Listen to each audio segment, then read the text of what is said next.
Damn it. ఏంటిటా కుండబద్దలు కొడతా అత్త. నమస్కారం, కుండబద్దల ప్రేక్షకులకి స్వాగతం. నేను గౌతమ్ కాటా. ఈ వీడియోలో నేను మీతో చెప్పాలనుకునే అంశం, జగన్మోహన్ రెడ్డిని అంతమొందించే అవసరం, అవకాశం ఎవరికున్నాయి? నిజంగానే జగన్మోహన్ రెడ్డి కోర్టులో పిటిషన్ వేసుకొని తనకు జూన్ 3 నాటి సెక్యూరిటీ ఏదుందో తనకు అది కావాలి అని చెప్పి అడిగేలాంటి పరిస్థితులు ఇప్పుడు ఆంధ్రప్రదేశ్ రాష్ట్రంలోనే ఉన్నాయా? నిజంగానే జగన్మోహన్ రెడ్డి ప్రాణానికి హాని ఉందా? ఏ నాయకుడైనా సరే, ఏ చిన్న మనిషి అయినా సరే, ఆయన ప్రాణానికి హాని ఉంది అని అంటే ఖచ్చితంగా దాని మీద చర్యలు తీసుకోవాల్సిన అవసరం ఉంది. కాకపోతే నిజంగా జగన్మోహన్ రెడ్డి ప్రాణానికి హాని ఎవరు తలపెట్టబోతూ ఉన్నారు? దానికి గల కారణాలు ఏమిటి? నిన్న కోర్టులో జగన్మోహన్ రెడ్డి పిటిషన్ వేశాడు అని అంటే దాని వెనకున్న కథ కూడా ఒకసారి మనం ఆలోచించుకోవాలి.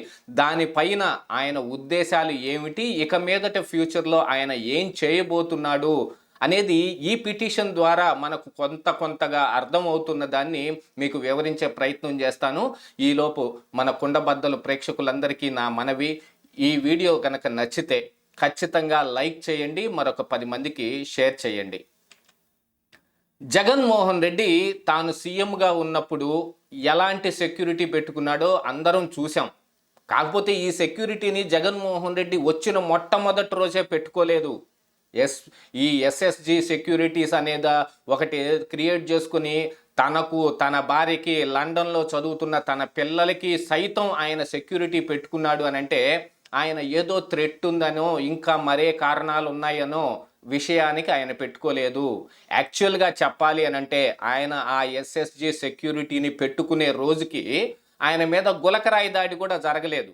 అంటే కోర్టులో ఆయన వేసిన పిటిషన్లో నా ప్రాణానికి ముప్పు ఉంది, ఈ కూటమి నాయకులందరూ నన్ను అంతమొందించే విధంగా ప్రవర్తిస్తూ ఉన్నారనో, లేకపోతే అవకాశాలు ఉన్నాయి, దాన్ని నిలువరింపజేయాలి అని అంటే ఈ సెక్యూరిటీ వాళ్ళతోటి నాకు పెంచటం మూలాన ఇంతకు ముందున్న నేను పెట్టుకున్న సెక్యూరిటీ ఎలాంటిదో అలాంటి సెక్యూరిటీ ఇవ్వటం ద్వారా నా ప్రాణానికి హాని తప్పుతుంది అనే దాంట్లో మరి జగన్మోహన్ రెడ్డి ఈ సెక్యూరిటీ పెట్టుకునే నాటికి గులకరాయి దాడి జరగలేదు. కేవలం కోడికత్తి మా అంశం మాత్రమే ఉంది. అందులో ఉదహరించినట్టుగా ఈ కోడికత్తి సీను నా మీద హత్యాయత్నం చేశాడు, గులకరాయితోటి మరొకళ్ళు హత్యాయత్నం చేశారు అనేది అందులో ఆయన వివరించింది, కోర్టుకు విన్నవించుకుంది. మరి కోర్టు దీని మీద ఏమి నిర్ణయం తీసుకుంటుంది అనేది కోర్టు పరిధిలో ఉన్నప్పటికీ గాను అసలు జగన్మోహన్ రెడ్డి ఇలాంటి పని ఎందుకు చేస్తూ ఉన్నాడు? ఓరకరారు మహానుభావులు అన్నట్టు జగన్మోహన్ రెడ్డి ఏదైనా ఒక పని చేశాడు అంటే దాన్ని ఒక కోణంలో ఆలోచించటానికి లేదు, దానికి పలు కోణాలు ఉంటాయి. నేను ప్రత్యేకించి ఈ మాటని ప్రతిసారి చెప్పే అవసరం ఎందుకు పడుతుంది అని అంటే దాని వెనకున్న కథలను మనం అర్థం చేసుకుంటే జగన్మోహన్ రెడ్డి ఉద్దేశాలు మనకు అర్థం అవుతాయి. జగన్మోహన్ రెడ్డి వేయబోయే ప్లాన్లను మనం ముందుగానే పసిగట్టగలుగుతాం. ఇదిగో ఇది ఫలానా అందుకు చేశాడు అని. పాదయాత్రలో ఆయన చేసిన ఆ ముద్దులు కానీ, చంపలు నిమరటాలు కానీ, ఎవరికి పడితే వాళ్ళకి ఉచితంగా హామీలు ఇచ్చి పాడేసేయటం కానీ, ఆ తరువాత అధికారంలోకి వచ్చిన తరువాత ఈయన వాటన్నిటి మీద అవగాహన లేకుండా చెప్పాడని సజ్జల రామకృష్ణారెడ్డి లాంటి వాళ్ళు తూతూ మంత్రంగా చెప్పేసి ఆ పనులు చేయకుండా ఉండే విషయాలు వీటన్నిటినీ కానీ అర్థం చేసుకుంటే జగన్మోహన్ రెడ్డికి మరి 2019లో ఈ సీఎం పోస్టు దగ్గుట్టి కాదు.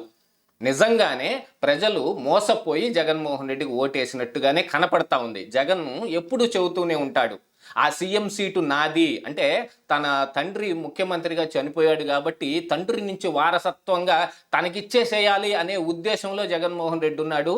2014లో చంద్రబాబు నాయుడు గెలిచినప్పుడు కూడా చంద్రబాబు నాయుడు మోసపూరితమైన హామీలని, ప్రజల్ని మభ్యపెట్టే హామీలని ఇచ్చి ఆ సీటు లాగేసుకున్నాడు అని చెప్పి, ఆయన ఏదో గెలిచి ప్రజలు ఆయనకి ఇచ్చారనే ఉద్దేశంలో లేదు అక్కడ.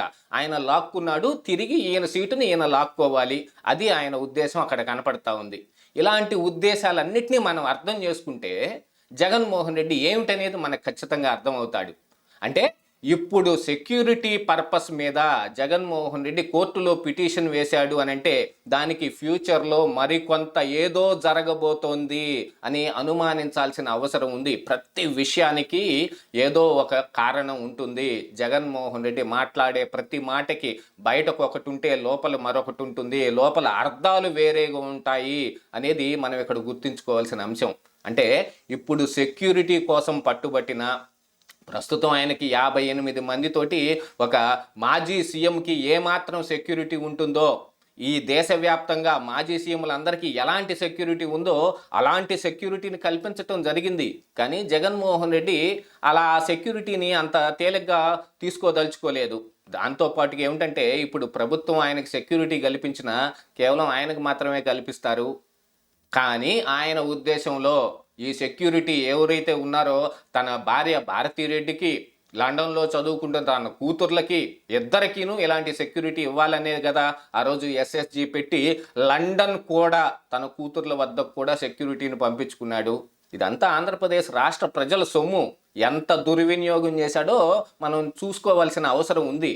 దాంతోపాటుగా వీళ్ళందరికీ ట్రైనింగ్ ఇవ్వటం కోసం ఈవెన్ కుక్కల ట్రైనింగ్ ఇవ్వటానికి కూడా ఒక ప్రత్యేకంగా కొంత నిధిని కేటాయించి దానికి కొన్ని ట్రైనింగ్ సెంటర్లు పెట్టి దాంట్లో కొంతమందిని మేపటానికి పెట్టి వాళ్ళందరి ద్వారా ఈ ట్రైనింగ్ ఇప్పించాం అనే ఒక నాటకం ఒకటి ఆడి దాని ద్వారా వీళ్ళ ఈ ట్రైనింగ్కి వచ్చిన ఎవరైతే ఉన్నారో వాళ్ళకి అత్యంత ఎక్కువ శాలరీలు కూడా పే చేసి మరీ ఆయన చుట్టూతా సెక్యూరిటీ పెట్టుకున్నాడు.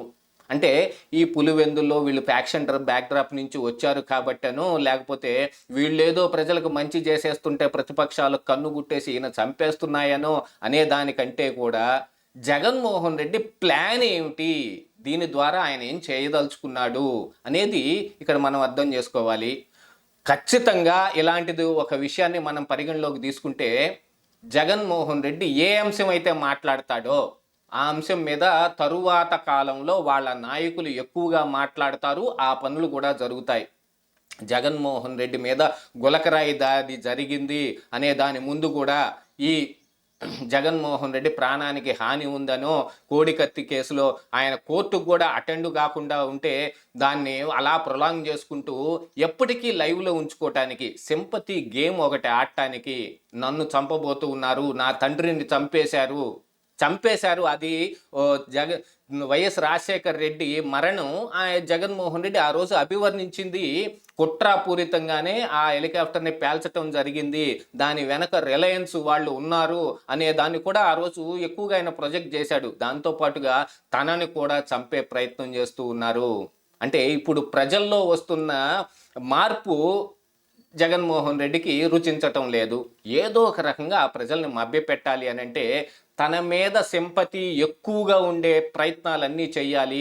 దీనికోసంగా ఇప్పుడు ప్రజల్లోకి వెళ్ళడానికి నాకు సెక్యూరిటీ ఇవ్వకపోతే నేను ప్రజల్లోకి వెళ్ళలేకపోతున్నానని చెబుతూ ఉన్నాడు. కానీ సెక్యూరిటీ ఇవ్వలేదు, మీరే నన్ను కాపాడాలి అని రేపు ప్రజల్లోకి వచ్చి ఒక సింపతి కార్డుని ప్లే చేస్తాడు.